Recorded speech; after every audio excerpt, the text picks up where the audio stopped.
Great, good afternoon everyone. I'm Henri Hallerinen. I'm a cybersecurity consultant and startup co-founder and a co-author of this paper, Automating Cybersecurity Compliance in DevSecOps with an open information model for security as code. It's a long title. It's the agenda of our talk at the same time. And we have 6 authors in this paper. Tero Päivärinta from the University of Oulu is actually here in the audience. We have also Tomi Janhunen from Tampere University, and then 3 persons from Cyberismo, Suvi Kaartinen, Sami Lempinen, and Sami Merilä. And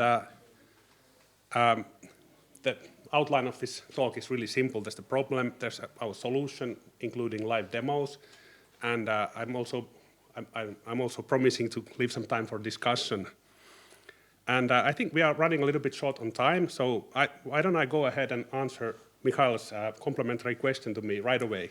So this is actually, thank you for asking, this is not a data spaces paper, you're right. And, but I think that the ideas are still relevant and there is some synergy in the alignment with the goals of the data spaces approach. We are also facilitating decentralized collaboration and transparency of information. And I think there are probably, I'm also not a data spaces specialist, there are probably also opportunities for further integrating these ideas. So now we have that thing covered, we can go ahead with the problem. So the problem is cybersecurity management in digital development. And we know that the root cause are the increasing cybersecurity threats. We have a war in Europe. There are malicious actors attacking our systems. And as a consequence, we have customers of digital businesses, also the users of open source projects. They have some expectations and increasing requirements. We have regulation, for example, in the European Union, there's the very topical Cyber Resilience Act will be in force really soon, probably in November, and then there will be a 3-year transition period. And that will also impact even open source projects if you are making the open source software available in the union in the course of a commercial activity. And then we have standards. Often these customer requirements are given by referring to some industry standard, for example, IEC 62443 in the case of industrial product development. So cybersecurity is becoming more critical, and it can even become a market access blocker for digital development teams. It also turns out to be really hard in practice, and it is. We have been working with customers for years, adopting these processes and improving their processes and improving compliance to the standards, and it really is hard in practice. There are challenges in the leadership, there are challenges in getting people on board, there is the unclarity and complexity, and even the whole idea of compliance is hard to define clearly. It's hard to articulate simply. It often requires multiple disciplines. HR needs to make sure that there's training and there are certifications for people, or maybe the premises team need to make sure that the visitor practices are secure. And but in terms of the evidence, because we have to be able to prove the compliance, in terms of the evidence, there's always some kind of an information model, units of information that must have certain properties, certain information units must exist, they must have certain relationships, and we can also define compliance when we look at the evidence. We can define compliance as a logical rule that concerns these information units. So we just have to take it. You need to believe me. We don't have time to dive into the complexities or the problem a lot deeper, but let's just accept the fact that it is hard in practice. And then the solution. So in our paper, we present a solution which is based on a set of requirements. So if you are interested in these requirements, you can look at the paper. There are 13 requirements that are derived from years of practical experience in the industry. They are based on design principles, other types of requirements. I'm just mentioning 4 things here to make it, to give a summary. In our solution is based on this notion of an information model. We are stating that it makes sense to describe and communicate the cybersecurity management as a unified and clear information model. We also now are proposing that this information model should have a plain text representation so that you can manage it similarly as you manage code. We are proposing that there needs to be a tool to work with this information model, and the whole thing needs to be open source so that it's available for everybody, so that it's really easily available for all the different kinds of development projects, including open source projects. And so that the cybersecurity consultants don't need to start their work with the new customer by first selling some kind of solution. And finally, we have one more notion, which is that it's not enough to just organize the information in a logical information model, but we also have to have a way to query and make different types of reasoning, make different types of reports, and also visualize the information. So there needs to be powerful querying and reasoning and reporting visualization mechanisms. And so here is an outline of the solution in this diagram. So first we have this plain text content format, which you can manage similarly as code. You can manage it in software version control, you can use pull requests, you can use all the different code review mechanisms to review the changes to the cybersecurity management, the documents, and all the artifacts. We have a command line tool, we have a graphical application to work with this content. Then there's the query and reasoning engine. In our case, we are using a logic-based AI. We know that currently AI is always referring to this generative AI, but in our case, we are using a more classic type of AI, a logic-based query and reasoning engine based on answer set programming. And you'll have to look at the details in the paper. We don't have time to go into more details about how that works, but we do have an explanation in the paper. Based on this query and reasoning engine, we can then run queries and produce, for example, key performance indicators, produce automated policy checks, or visualize the information. And let's now move to a demonstration. And you know that with these live demos, there is always a certain element of danger present. So to be on the safe side, I'd like to take my applause now in advance. So thank you. So that's good. So that at least that part went well. Okay, so let's. Yeah. So we have here the tool. It's a command line tool. So if I type just the name of the tool, it will give me help. And I mentioned that there is an information model that is based on plain text representation. If you know the command tree, it will print this kind of tree view of the file system. So we can see that there are these different, we call them cards. They have a unique ID, and there's an index.adoc, an ASCII doc file. It's a document. It's like similar to Markdown. And there is an index.json file, which includes the metadata. You can have child cards in a directory. You can have attachments.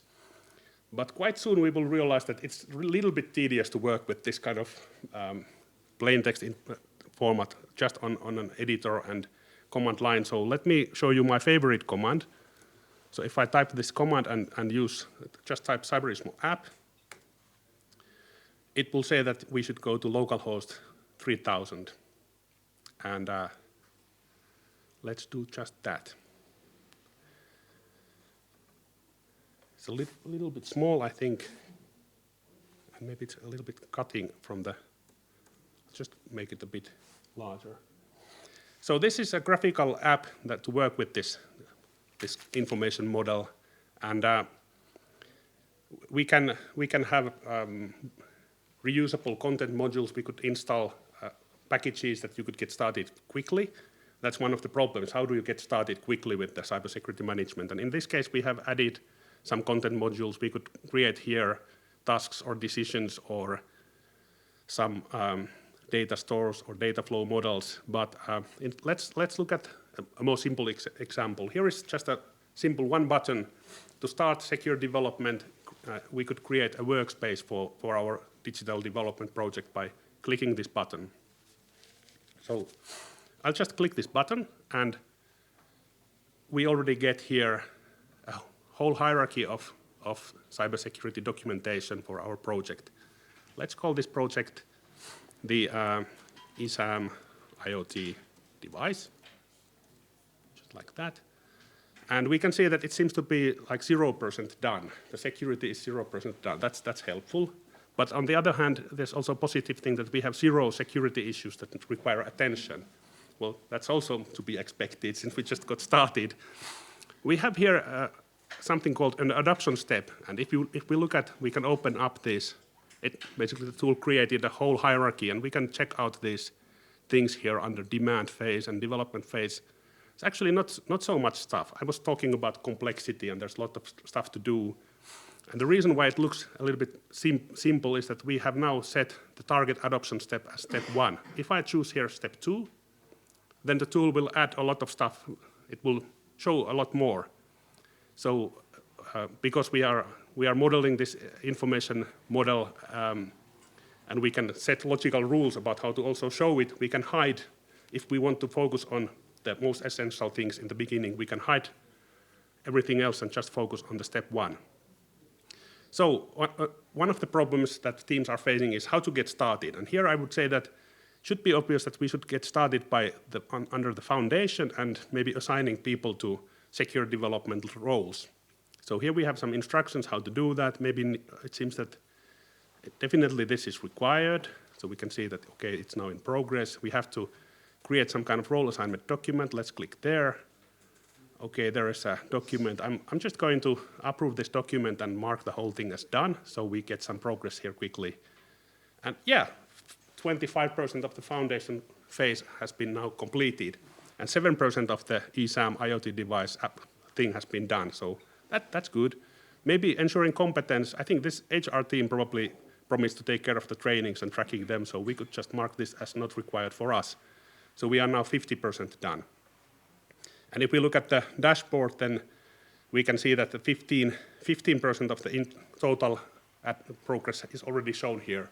And all of this, for example, this dashboard is just a query to the information model and then a report. There's no special code about this dashboard. It's just one of the reports that we can produce.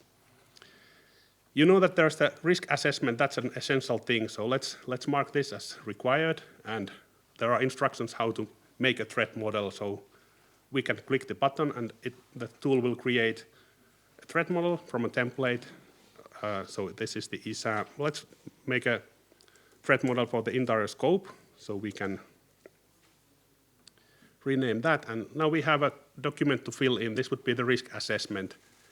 And it already has some diagrams there by default, and we could edit them. The tool has integration so that it would launch Draw.io directly to edit them if we like. But we should also add a new threat here in the threat model. Maybe we have identified a very serious threat, and it has the severity of critical. So now we can see that if we look at the threat model itself, there is again it makes a query to the data and produces a table of threats. It's just one of those reports that we have developed there. And if we go back to our dashboard, then now we actually have one security issue that requires attention.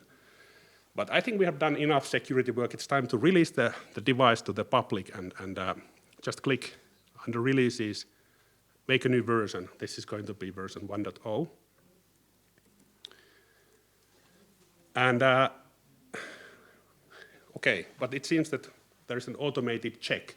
The system is saying that we are not really ready for release because there are policy check failures. There is an unprocessed security issue called very serious threat. We should review this and handle it. We should also have, currently we are at 15%, we should be at 100%, okay? We should make a release review, we should conduct an EU conformity assessment, we should approve release notes. Well, let's try to handle this security threat. I think we made a false call. It's actually not applicable after all. If we go back to releases, then we can see that, okay, now there is one successful check. And these checks, these are also just queries to the content and reports. So now we have shown you this, how the querying and the reporting works. I think we don't have time anymore to look at this visualization part. So we would have this way to also visualize information from this data, generate these kind of graphs on different levels of abstraction automatically. But let's skip this. If you're interested in this, maybe we can come back to this on Thursday when I have another talk and the conference. And I think we have a little bit time for questions, or I don't know. We already had the first question, so that was handled in the beginning. We can have another question, yes. If there is another question. Yes, I have one question. Could you, maybe we could use a generative AI to optimize the whole steps, right? Yeah, we could use, definitely. When you need to fill in the threat model, then we could use also generative AI to fill in. But then, now we are using this logic-based querying and reasoning to figure out whether it's compliant. So there we don't need generative AI. But I think that's a good suggestion. Because in the automotive industry, I saw use cases, they really use the generative AI to optimize such right. Such checking processes. Yeah, I think it's true. And another suggestion will be we need to try to talk with the people from interest group, privacy and data protection, because the guys are coming from the same kind of concern they had about providing GDPR capabilities from the design to the implementation. Starting to be concerned from the beginning, not at the end, you know. But right. And definitely your approach is there are some similarities with right. Yeah, this content is actually just example content, and we could develop like a GDPR or data privacy or even data spaces compliance module that would ask those questions that are relevant to you. So if you agree with my last point, you deserve a gift. Oh. Thank you so much, Henry.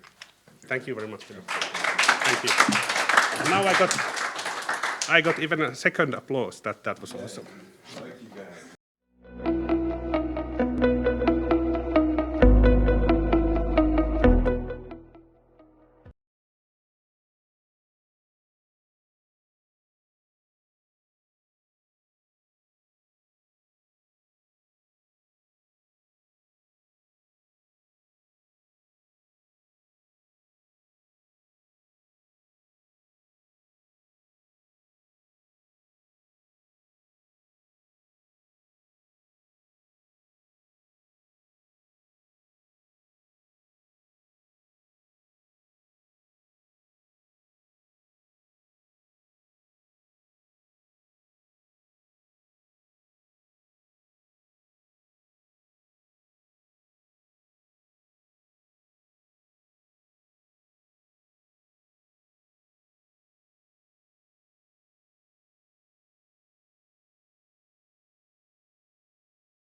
There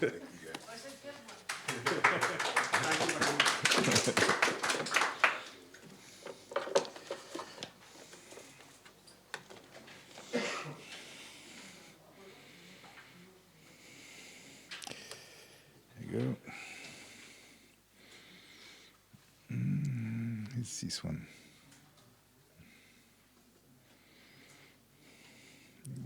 Yes, it's you. Yeah. You should go set. Come on. Here we go. So thank you very much. We come to the last presentation before wrapping up. So I hope that you have still energy to listen to me. So the talk is about privacy-friendly sharing of health data using the reference architecture. I thought that as a software engineer, it would be fun to talk about data protection in front of a lawyer, but unfortunately, Professor Martin has left, so I will not have so much problems then. Mainly it's a joint work with my colleagues, and I'm presenting on this, and mainly it's talking about adoption or modification of IDS-RAM, International Data Spaces Reference Architecture Model. I will say IDS-RAM from now on.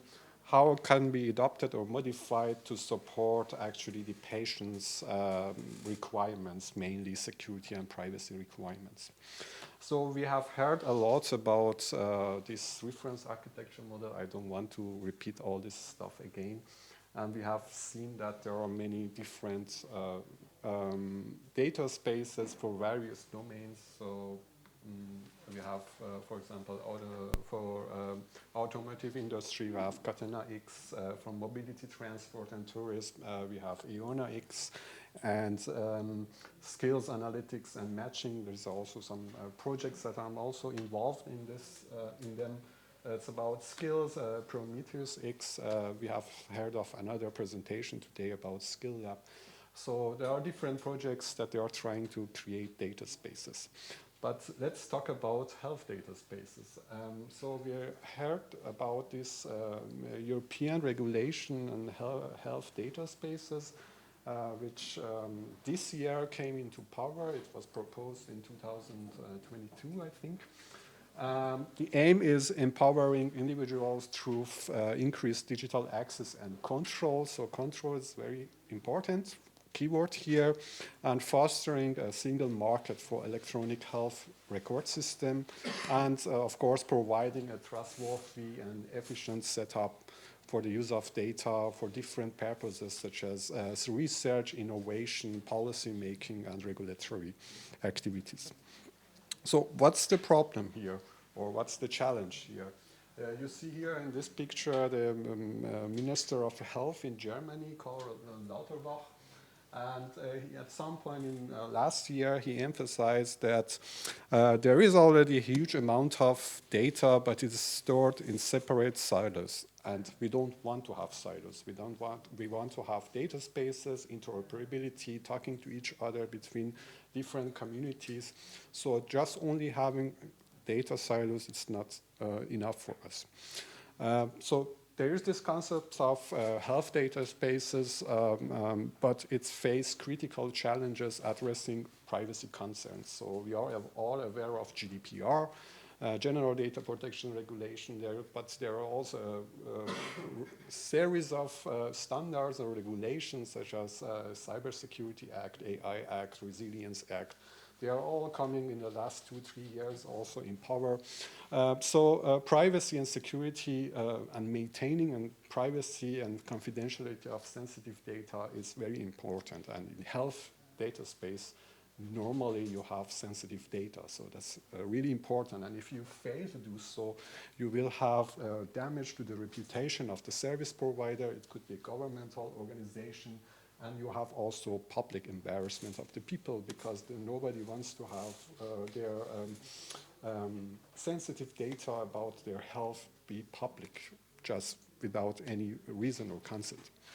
So in this research, 2 research questions are actually aimed to be answered. The first one is actually some kind of basis for the second one.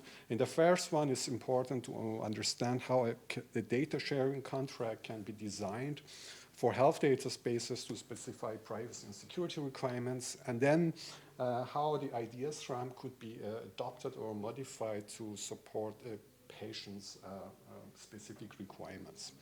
So let's now concentrate on these 2 research questions. When we are talking about how can we actually create contracts, we went one step before and thought that, okay, what kind of terminology we are facing there. At that time that we were actually doing this research, there was no formally or widely adopted structure from contract offers when it came to the health data spaces. So still, I think there is no specific contract for health data spaces. We have the protocol from the IDS, which I think I saw some updates in 2024. They are talking about policies on the usage of data, but it's still also not a health data spaces. And we know all that EDC itself says that EDC is not one size fits all, but you actually have to create for your own data spaces and requirements. You have to create your own policies or adoptions to the data spaces. So we want to have a kind of structured contract, which actually structured contracts outline the scope, purpose, responsibilities, and terms of data sharing. And we want to establish a framework that reduces ambiguity, mitigates disputes, and facilitates communication. In the first place, we created an ontology. The ontology is not actually created from scratch, so we didn't want to create the wheel again. But we look into the state of the art and try to create this ontology, which actually somehow it meets privacy and security requirements in European Union, and the other sides, the health data spaces. And I don't know if you're aware of the definition of ontology, and ontology defines the foundational terminologies in specific domains, for example, and what are the key terms there. So the state of the art is analyzed, and we leverage technologies that are already present, for example, usage control language of IDS-RAM, ODRL, GDPR text, PRUVO. It's about provenance, and we come up with this ontology. The ontology, this is only the starting point.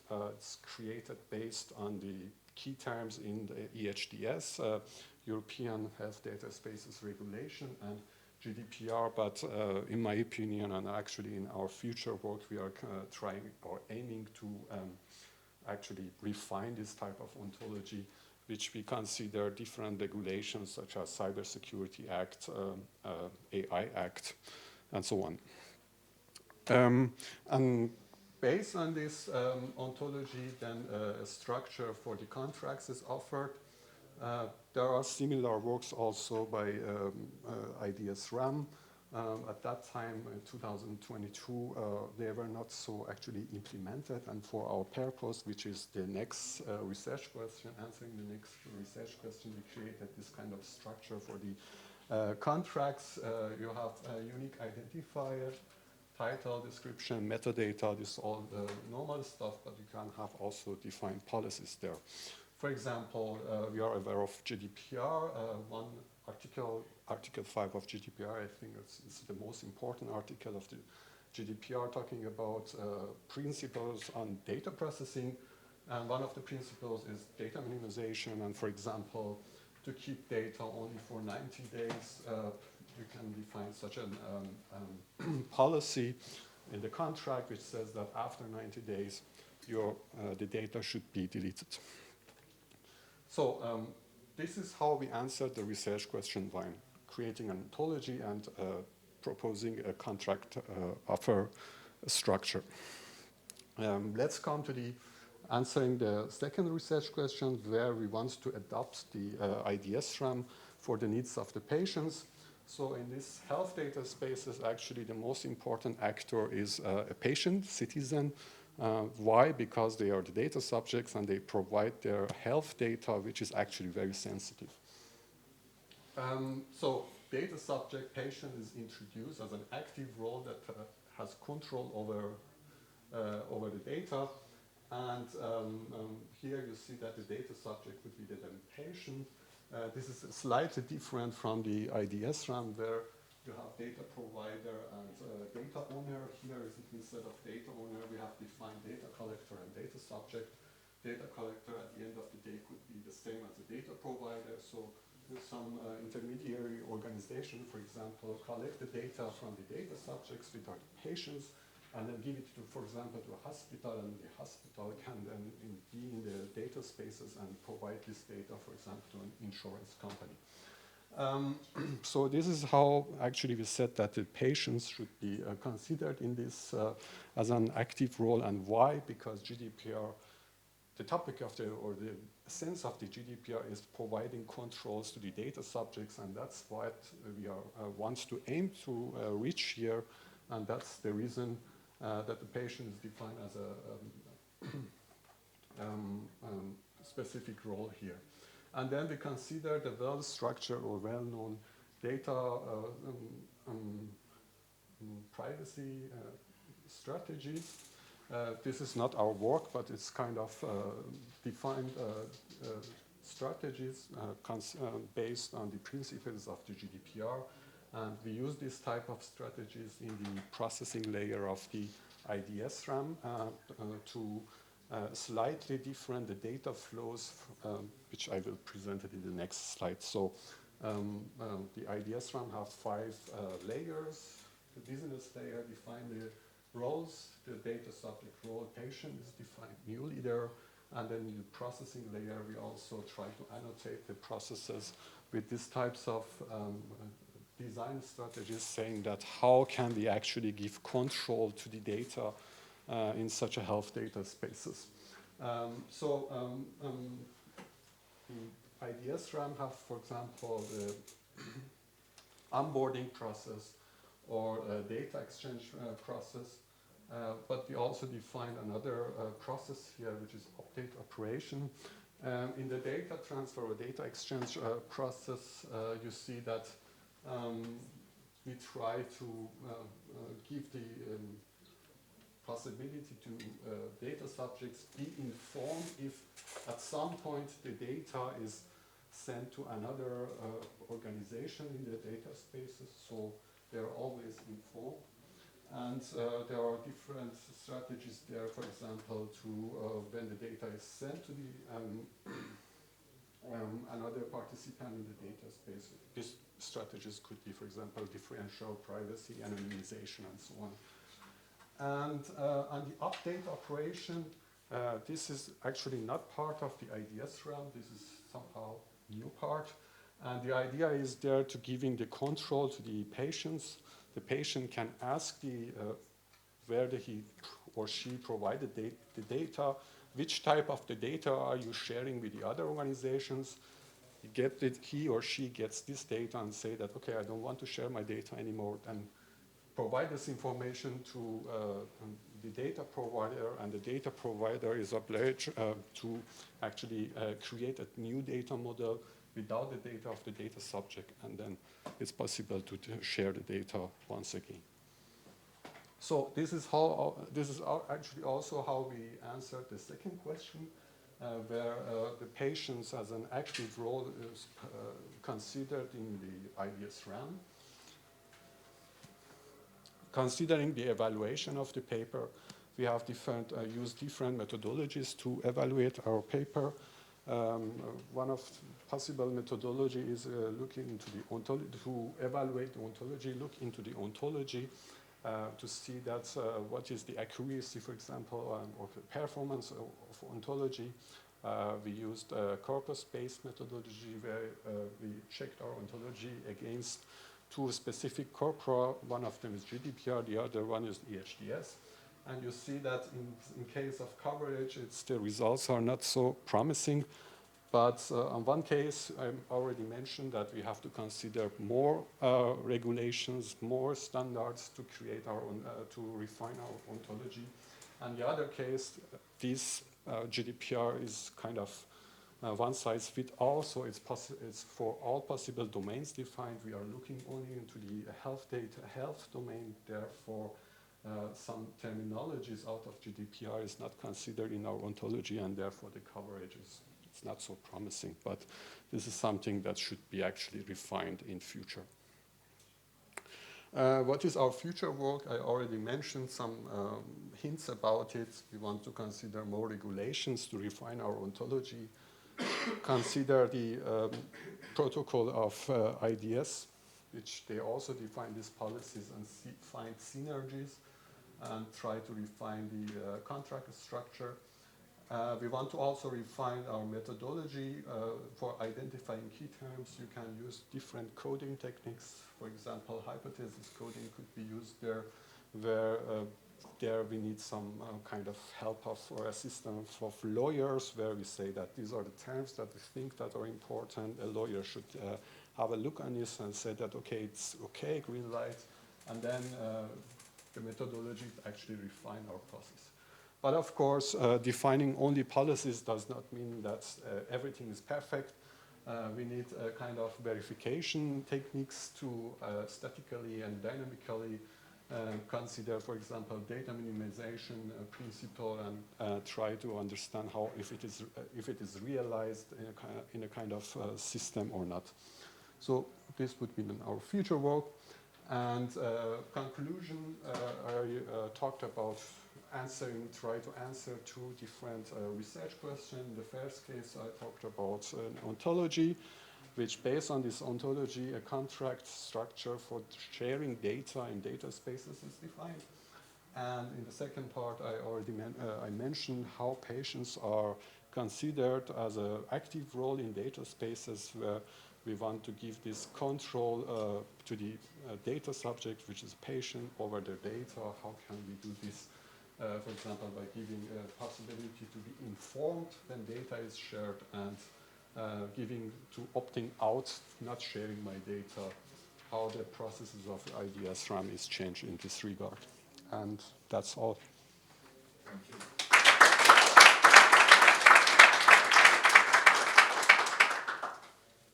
Any question? Oh. And also involved in the Gaia X Lighthouse project for the health. No, I'm not involved there, but I have some idea about this. All this data space supports and all the stuff that Boris told today, I'm aware of them.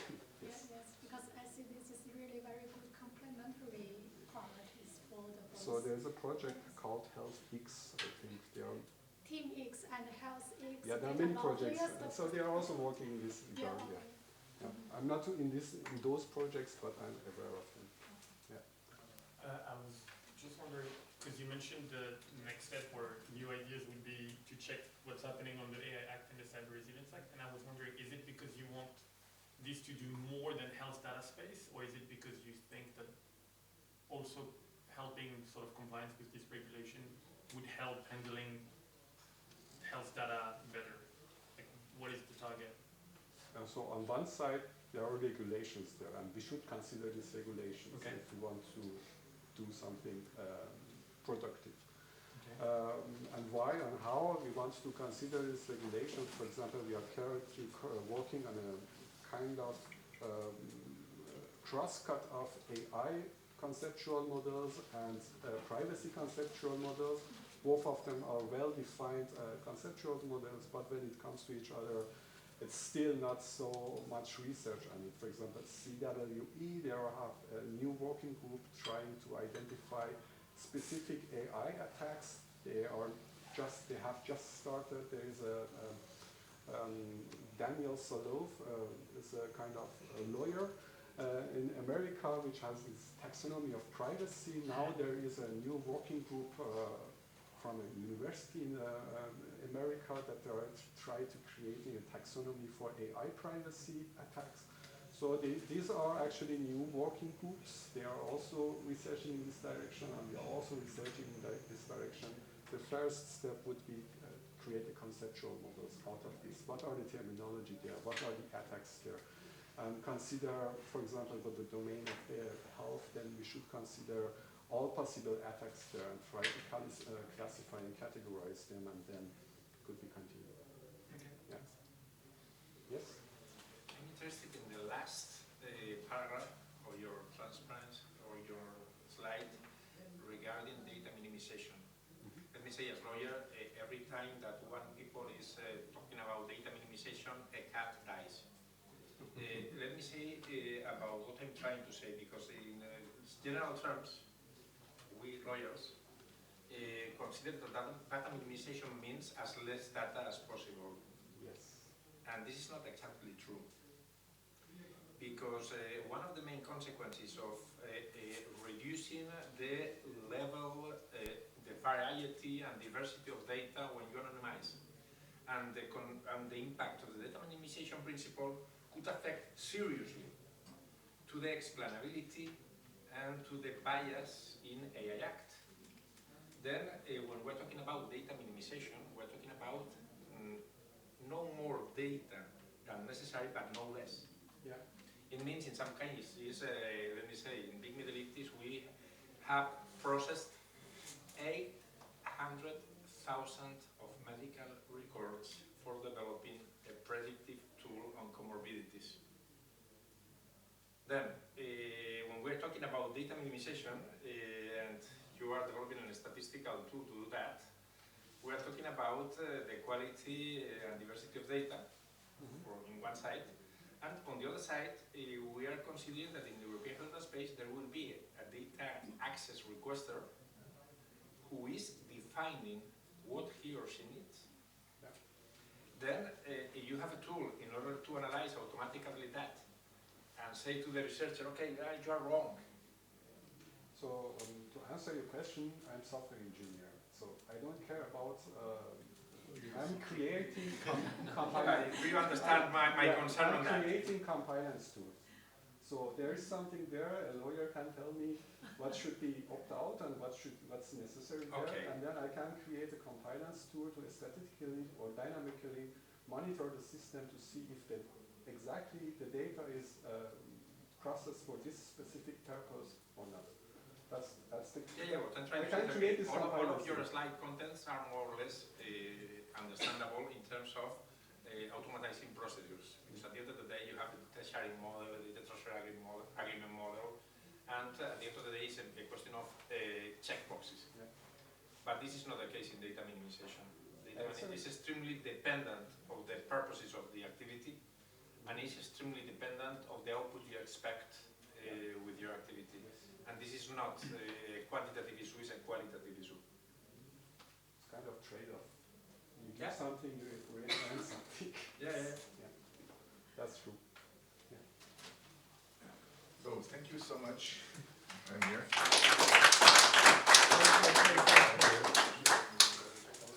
So we'll finish this day with a presentation of my colleague Javier.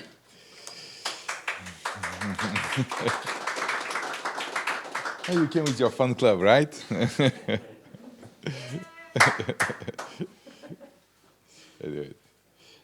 And it's here.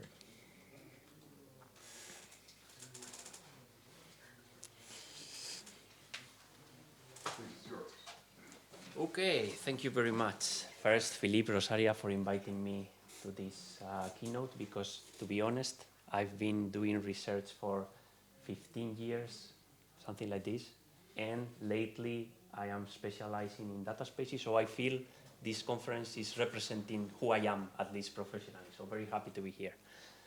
Having said so, that's the title for the keynote, right? A very short title and concise. So, summarizing, what's next? So, if I want to tell you what I think is next, first, we should define where we are, right? So, when I was thinking about what I am going to present here, I was saying, okay, whenever I look for an assessment or where we are in terms of technology, we usually go to these Gartner reports or these kind of things where we see everything happening, right? So I was putting my suit and my tie, and I was saying, okay, if I were to issue a Gartner report on data spaces, I would basically provide these two figures. The one on the left-hand side is measuring the investment versus the profit of something. So we start investing. If you listen to Rolf this morning, we were investing in data spaces since Horizon 2020, now in Horizon Europe, now in Digital Europe. But at some point, we have to break even and start being self-sustainable and producing money out of data spaces. So that's one important thing to have in mind. The other one is this curve of every technology is looping through the inflated expectations of what it will be, then disillusionment, and then finally going into the plateau of making it something endurable. So for data spaces, if we go to the first figure, we are here. So we keep investing. to somehow start commercializing data spaces. So we are in what they call the valley of death. So good. If we go to the other figure, we have been talking about data spaces for 5, 6, 7 years. So now we are turning into the inflated expectations, and we are in what they call the throat of disillusionment. So not very nice places to stay, right? So this is the choice we have to make. So either we stay and we become a walking dead, or we move forward. And some are saying even that we can be the new internet if we do it right. Good news, it's up to us.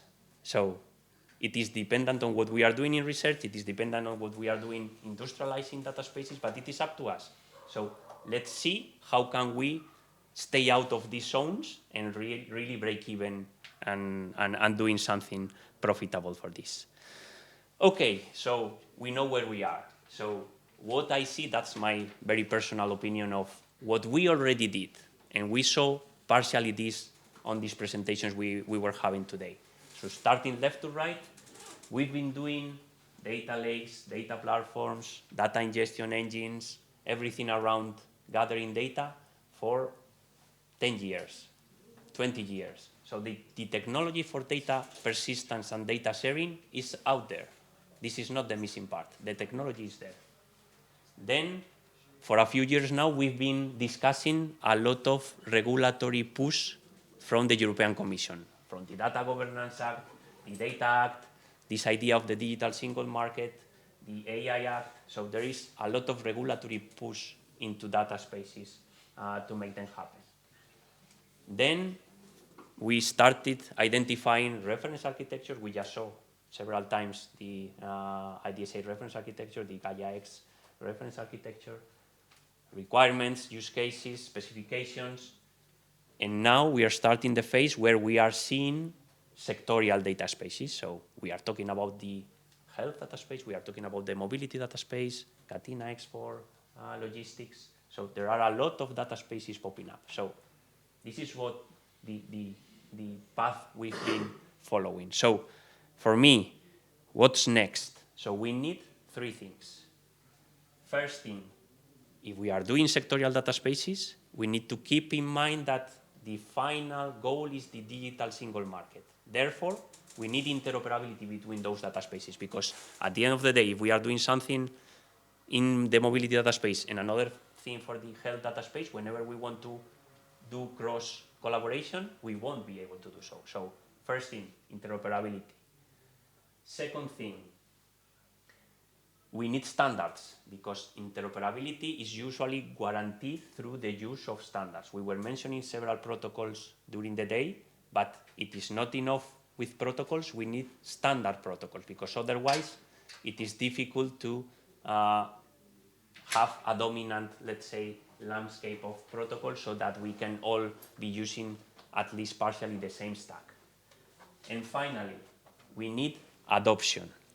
And the adoption is usually granted by a combination of open standards and open source. And that is why we are here as at the Eclipse Foundation. So this is the first time I would mention these 3 pillars: interoperability, standardization, open source. So you will see that I will get back to this several times.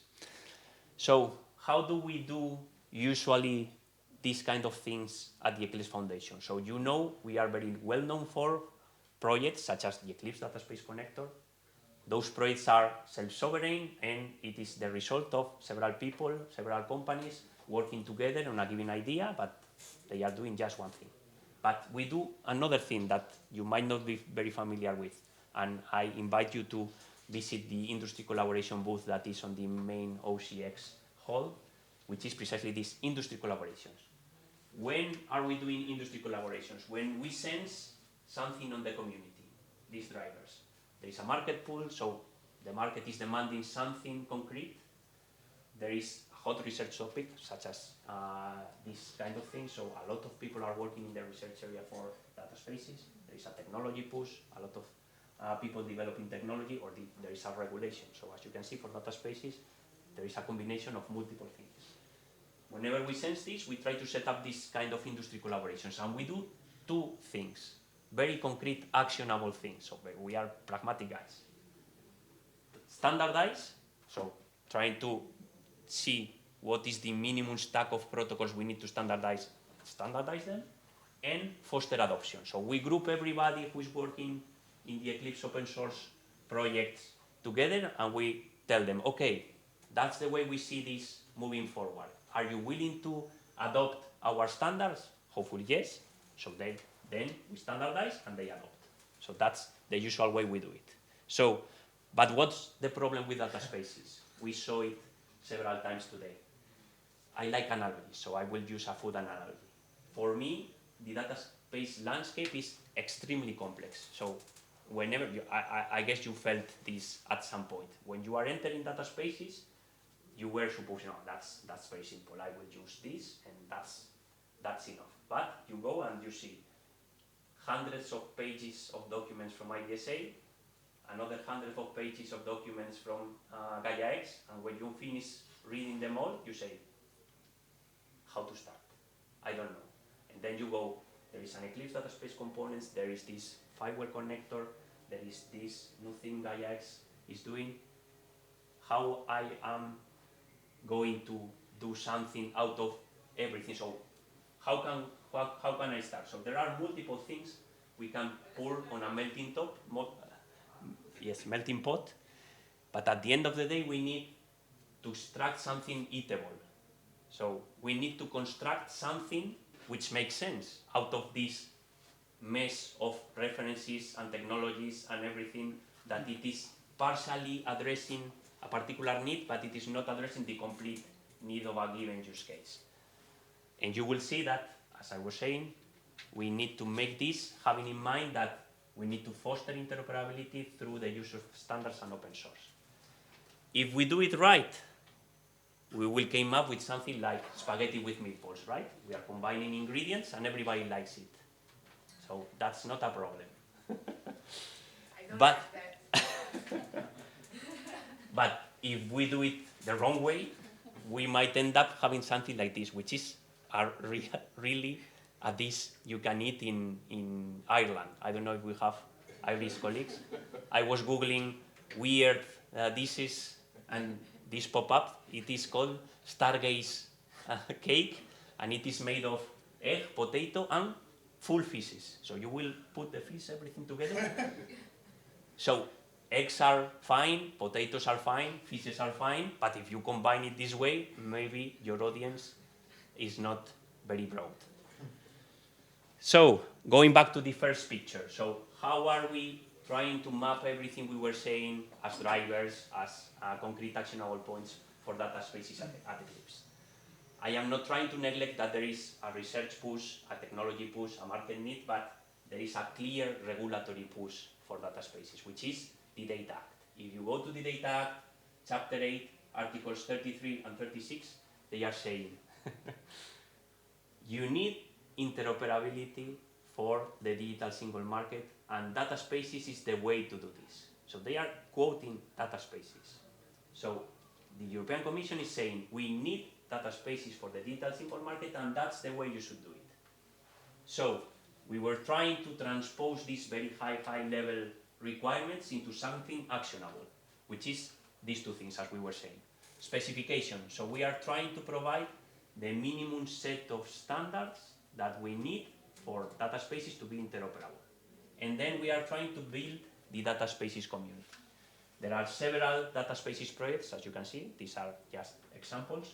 And there is a community of companies working on the Eclipse Data Spaces Working Group, trying to foster the adoption of those standards into real data space open source projects. At the end of the day, if we manage to have these standards, we will have what we call the TCK, which is a technology compatibility kit, which is allowing whoever is willing to certify that they are compliant with those standards to do so in an open way, and they will publish the results and they can claim that they are compatible with these standards.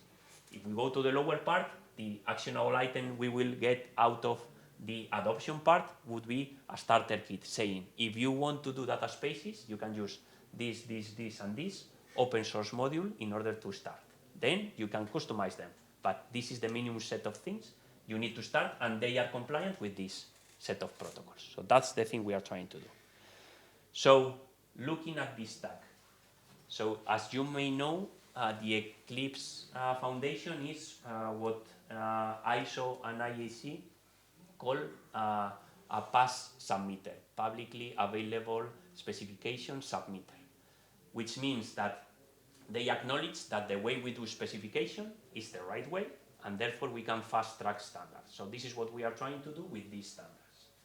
And we came up with this stack approach for standards, starting bottom up. The base protocol. So as you can see, catalog, contract, transfer, we were seeing just in the previous presentation, that's the data space protocol. The Eclipse data space protocol is therefore a base protocol, which is ruling the way we are accessing and publishing the catalog, we are clearing contracts, we are doing the data transfer, the signaling part, the control part. Then there is a layer for transport protocols. As you know, there is no standardized way of transferring, so we keep this open. Whoever is willing to transfer, they can do it through RESTful APIs, or they can do it through MQTT, or whatever transport protocol they select.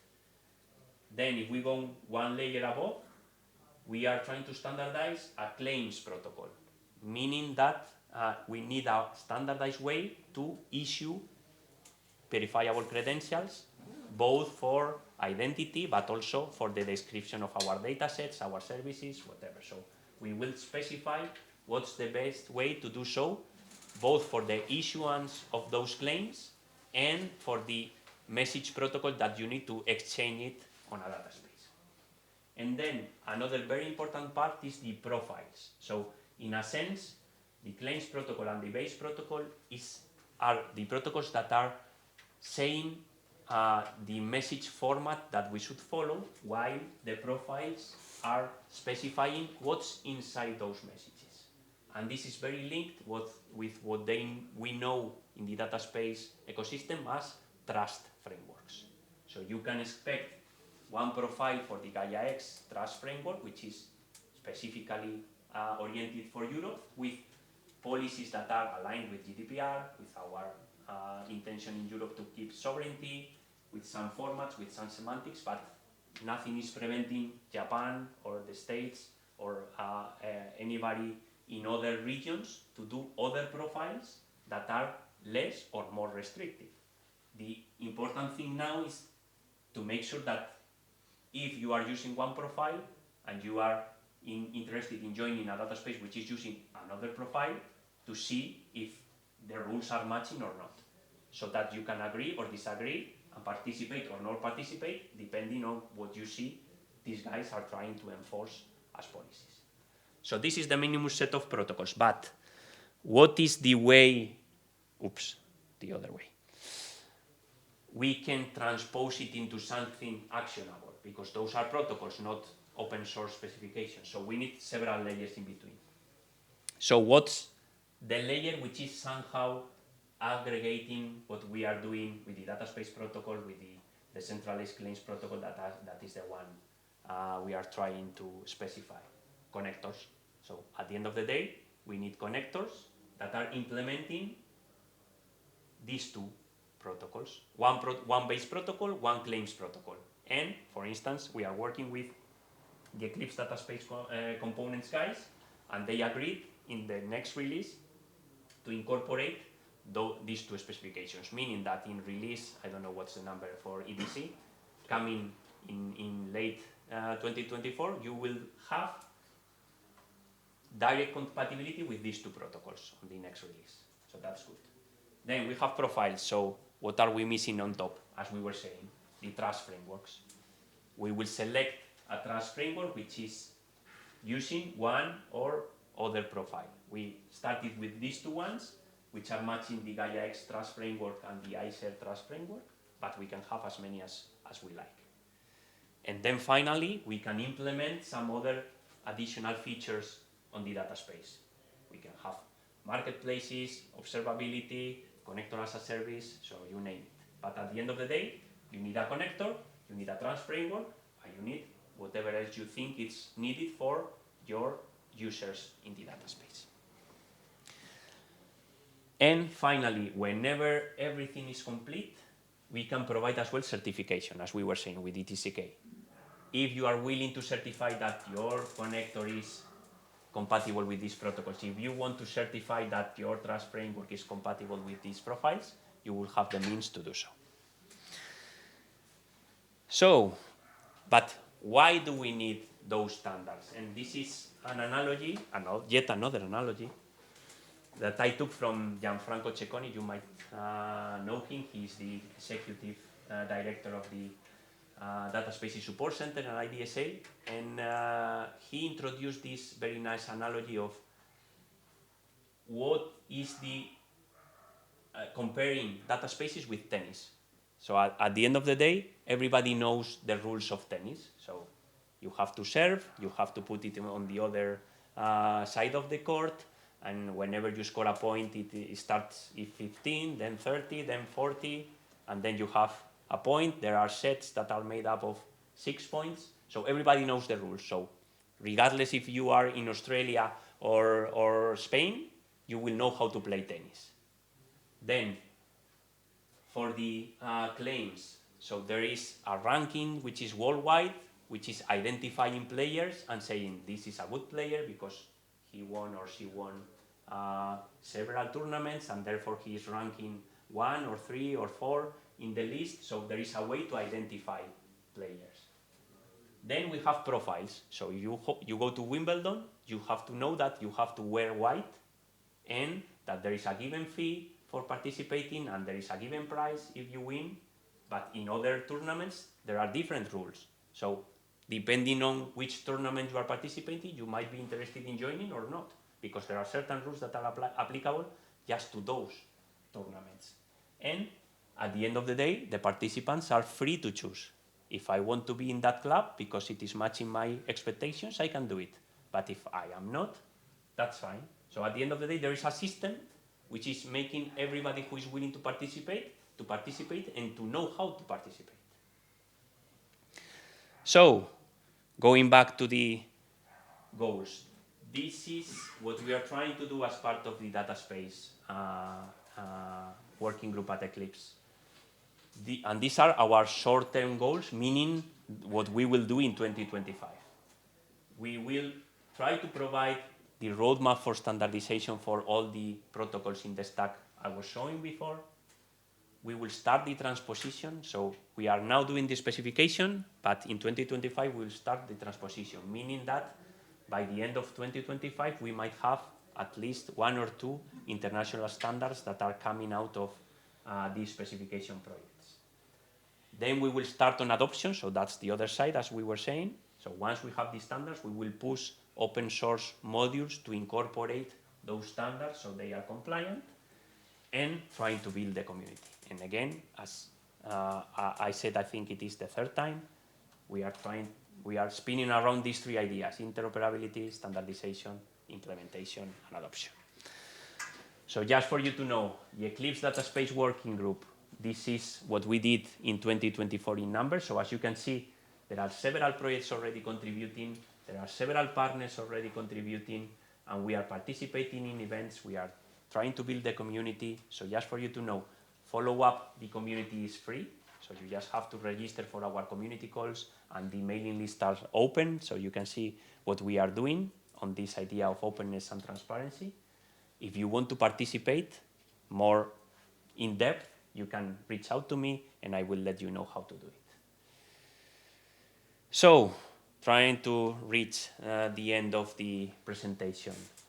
If you agree that we need to work on technical standards, if you agree that the open source adoption is the way forward to make it happen, if you think that there is a benefit on having this data space community and collaboration is the only way forward, then what we do in Eclipse for data spaces is interesting for you, so follow us. Just an idea of who is working on the data spaces working group. As you can see, very relevant players. We have all the associations that are spearheading, let's say, specification, standardization in data spaces, together with some very active industrial players. So we have this right combination of who is able to provide us with requirement specification, so on, and also the ones that are able to implement and adopt it. one thing, if you are staying tomorrow, I am having a more in-depth presentation in Breakthrough 2 about standardization. So what is the way we do standardization in Eclipse? I just provided a few ideas here. And I will go into more details into each and every protocol that we are trying to standardize as part of the data spaces working group. And last slide, I promise. So we are now in the position that the technical problem is solved, and linking to the first figures, it's now the time to adopt and try to make benefit out of it. And again, final message, 3 pillars: interoperability, standardization, open source. Thank you very much.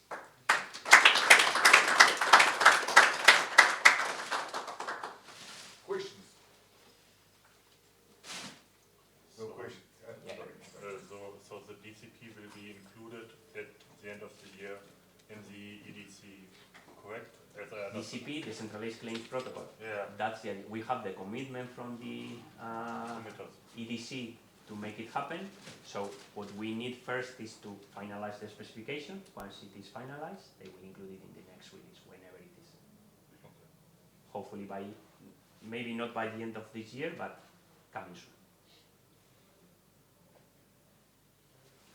If I'm not wrong, in one of your slides you mentioned something in the end about certification.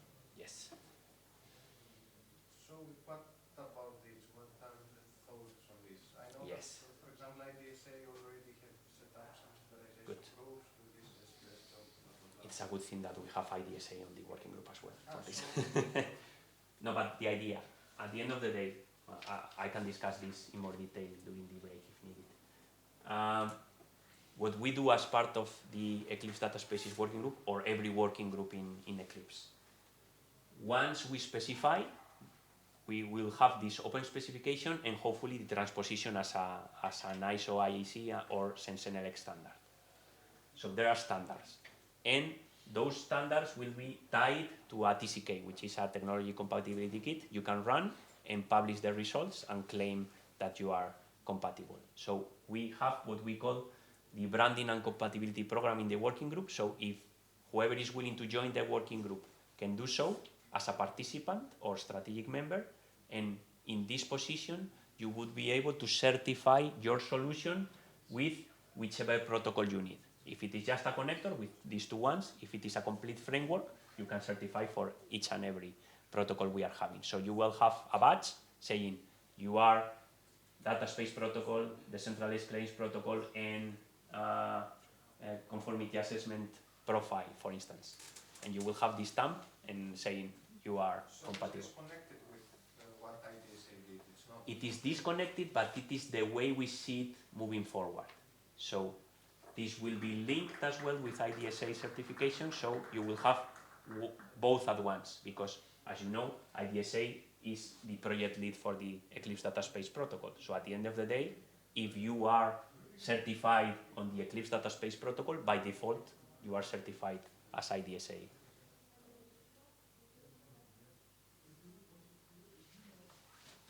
Thank you so much, Javier, and Welcome. Thank you. good for you as well. Thank you. Cool. I love this period because we're just between the last speech and the beer. So that's the best moment, and it sounds. So let me find the. For the record, I don't feel that way, because when I'm between beer and people, I don't feel that we are keeping you from the beer. So wrapping up, first of all, I still have some proceedings for people who were not speakers and who are willing to have to see these papers. They are very interesting. We just try to keep 2, one for Rosaria, one for me, but the rest are for you guys. So you are more than welcome to take them, and I will give it to you. We would like to also, first of all, thank you all for you. You were very good in timing. We thought that we will need to do the time checking all the time. It was not necessary. So great job. We're just on time. So we will be able to join the reception on time as well. And important things. We have a best paper this year, and I'm glad that he's still here. And let me find. So here we go. And our first best paper is for this gentleman, and Amir. So Amir, please come and let's take a picture. Okay. Yes. So, take it, take a picture. Here we go. So it was unanimous from all the reviewers. They really appreciate your work. So thank you so much for your work. Conclude. What next? Next, so we really hope and we expect to do ISAM 2025. It will be an improvement, I hope. So we'll have ISAM 2025, but not only. We are planning to have also a session, a day on open source in research. So more general things, were more panel-oriented than really a formal scientific conference like ISAM. And also, we realize that through the different projects where we are involved, that our projects also are looking for hackathons, and they need to have hackathons. And we know that Eclipse can be a good place to organize hackathons because you have motivated people in the crowd who are willing to challenge your staff, interact with your work. So we'll certainly try to organize this kind of things in 3 days. So we move from 1 day to 3 days, and the name for now it will be OCR, Open Community Research. So I really hope to see you next year and to join with. And again, thank you so much for coming and enjoy the rest of the conference. You have plenty of things to do and so on. Thank you so much.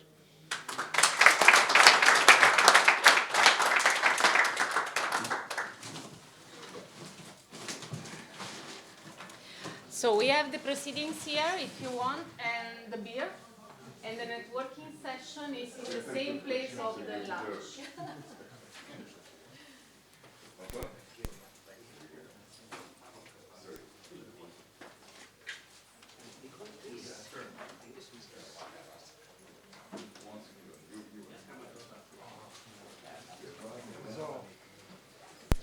If you want an extra one for a colleague who wrote the paper, just let me know. I will be happy to give. Yes. I will take them. Yeah, sure. You want? Extra? Perfect. Thank you. And I think you can share two.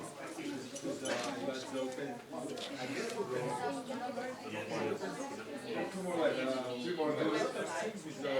That's okay. Yeah, Okay, yeah, also the You want to bring another one for an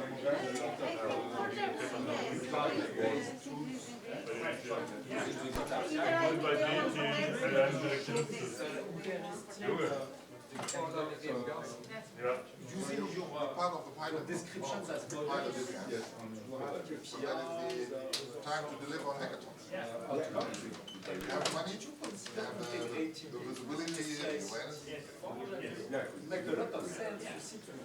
And it's a prep action for the test water, what is the reaction of people outside of it.